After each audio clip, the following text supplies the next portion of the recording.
Seniai, seniai viename kaimelyje gyveno gobštus brolis Nolbas su geraširdžiu jaunesniuoju broliu Hungbu. Nolbas pasiėmęs visą tėvų palinkimą, o Hungbo šeimą laikė vergais. Maisto per mažai yra, kad išmaitintume tavo tokią didelę šeimą. Dabar eik iš šių namų. Broli, pasakykite, kur po velnių mums eit vidury žiemos? Čia ne mano reikalas. Von iš čia. Nolbas negailestingai išspyrė Hungbą su šeima, nedavęs nė vieno ryžio grūdelio. Išvarytas Nolbo, Hungbas su šeima pakalnėje pasistatė trobelę ir tenai gyveno.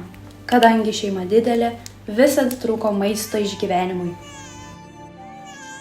Tėveli, noriu valgyti. Noriu valgyti ryžių ir mėsos. Mama, noriu valgyti.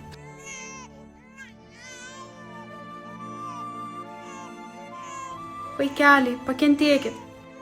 Tėvas jums suras ką valgyti. Neturėdamas ką daryti, Hungbas išėjo pas Nolbą paprašyti maisto. Broli, mano vaikai badauja, nors grikių duokit. Nu, aš tau sakiau, neturiu grikių. Greit iš čia. Tuomet Nolbo žmona, semdama ryžius šaukštu, pribėgo prie Hungbo. Še tau ryžiai.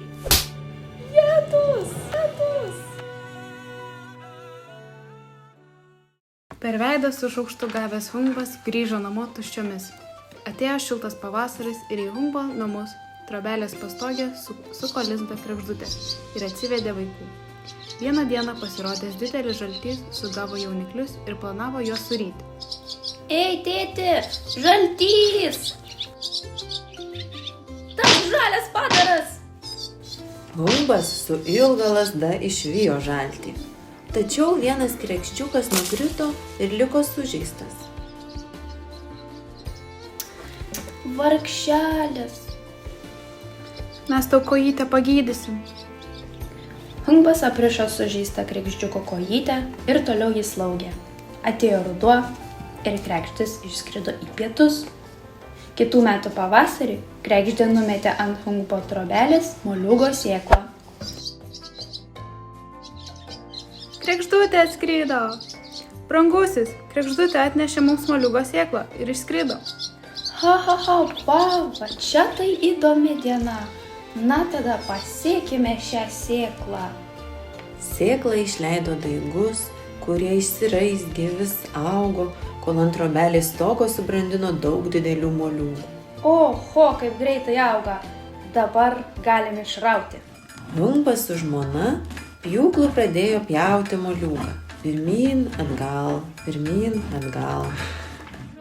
Moliūgą per visą dieną. Pagaliau perskėlus moliūgą pradėjo byrėti ryžiai. Brangusis, iš moliūgų bėga ryžiai. Atidarykime ir kitus. Wow! Iš antro moliūgo byra papuošalai. O jergutėliau, papuošalai. Geras!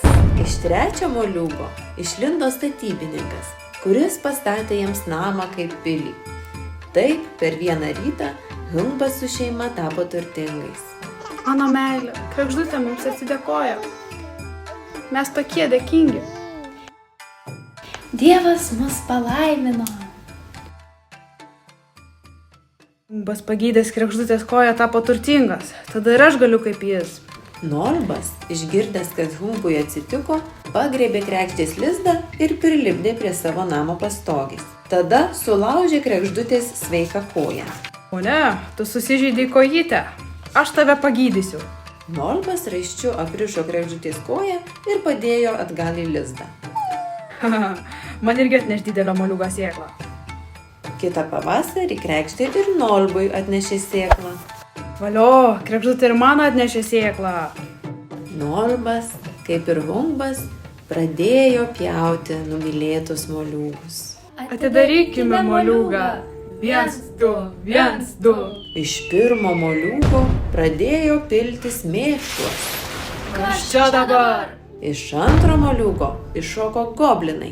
ir primušė su kuoka Nolbą su žmona. Padėkit!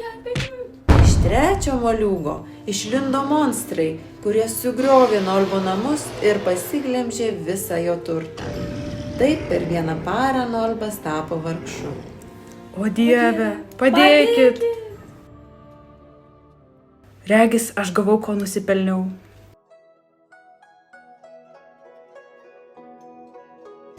Broleli, ar tau viskas gerai? Humbai, aš kaltas. Atleisk man.